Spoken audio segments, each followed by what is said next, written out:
For nearly 2 weeks now, I've been working on a new mixed media pack, paper textures, sound effects, rips, folds, the whole 9 yards. With all of it being scanned right here on my HP printer. Special shout out to HP. Printers are very temperamental, and I had very little problems with the scanner, scanner/printer. Thank God. In the description, you'll find a link to my website where I also created a new free preset. You can use this with either my texture packs, my past texture packs, or any texture packs that you may own already or textures you may come across. Simply double click to install, and I'll show you how you can use it.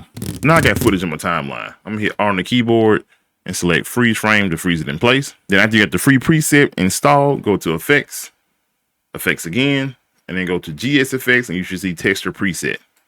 Drop it on your footage. You should be covered with a drop zone.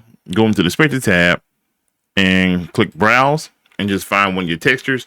These are the textures from my new texture pack, or you can use any texture you have or bought previously or anything like that.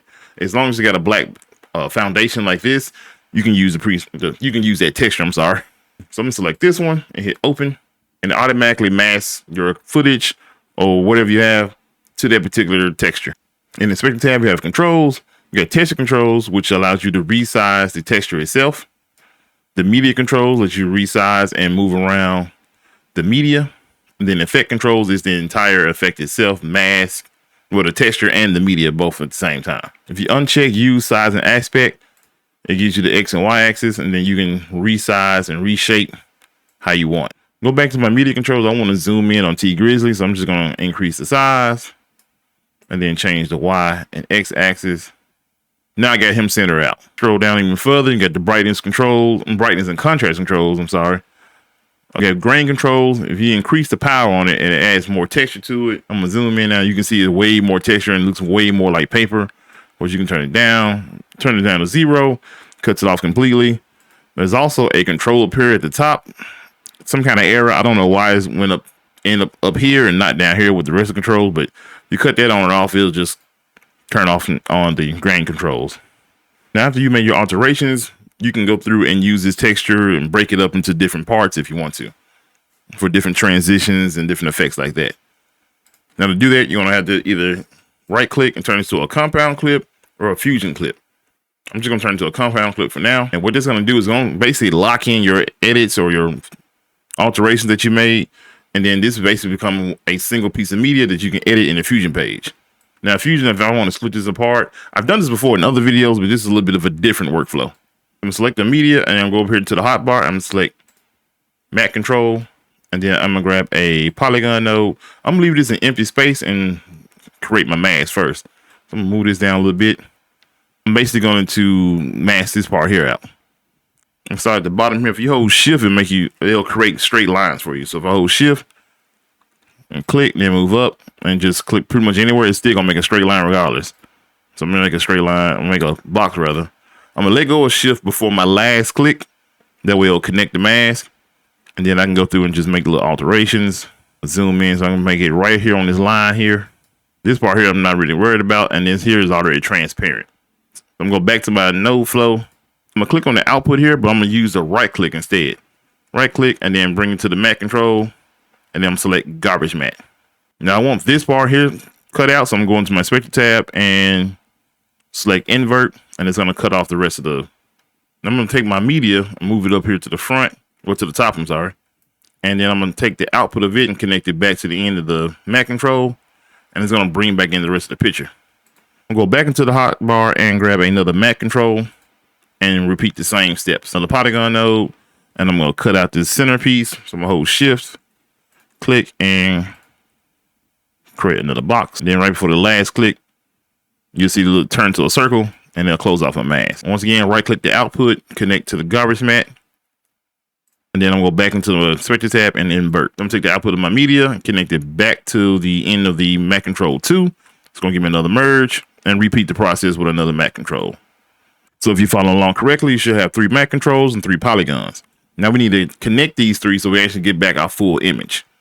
I'm gonna grab 2 merge nodes. I'm gonna take the output of this merge 3 and connect it to merge 4. I'll take the output of my first Matte Control, connect it to the merge 3.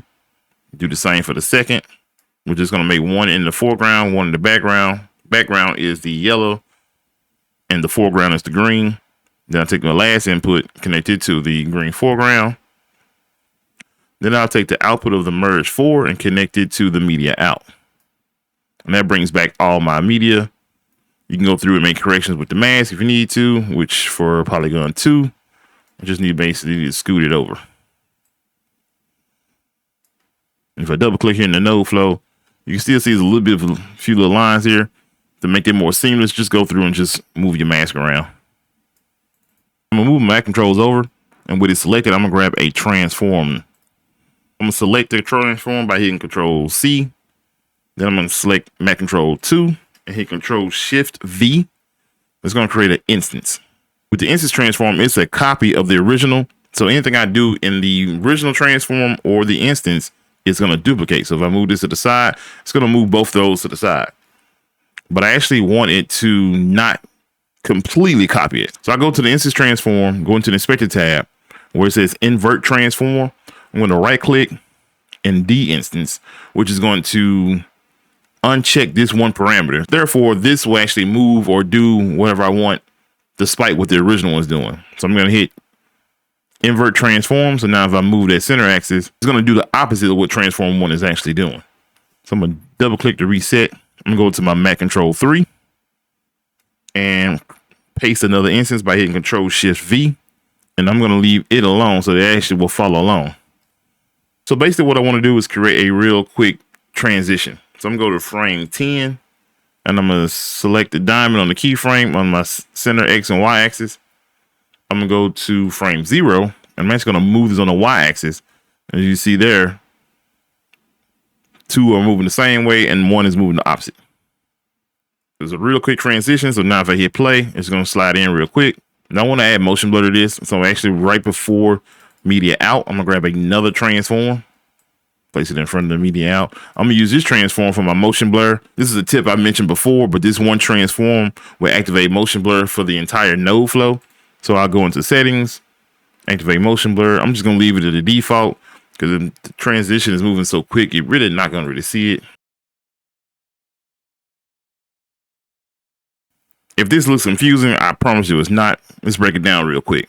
So I have my media, which is my original clip, pulling the output to 3 different sources.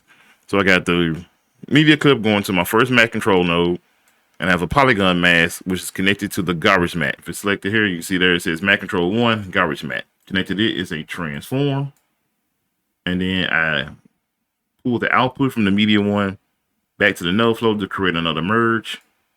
And repeated the process with another Mac control and another polygon. Connected it is a instance transform. Then I have a third output from the media to a media 2 with another Mac control, with another polygon, with another instance transform. That is connected to these 2 merges. So the first Mac control is connected to the background input.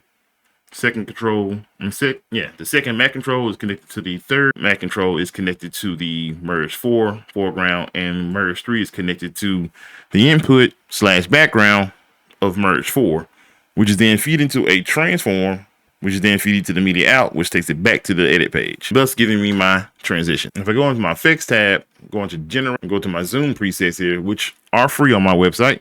I'm gonna grab the continuous zoom in, place it on top. You can look at the end and see how far it zooms in. So then I'm going to the inspector tab, and then I'm just going to scale down a little bit because I don't want to zoom in too much.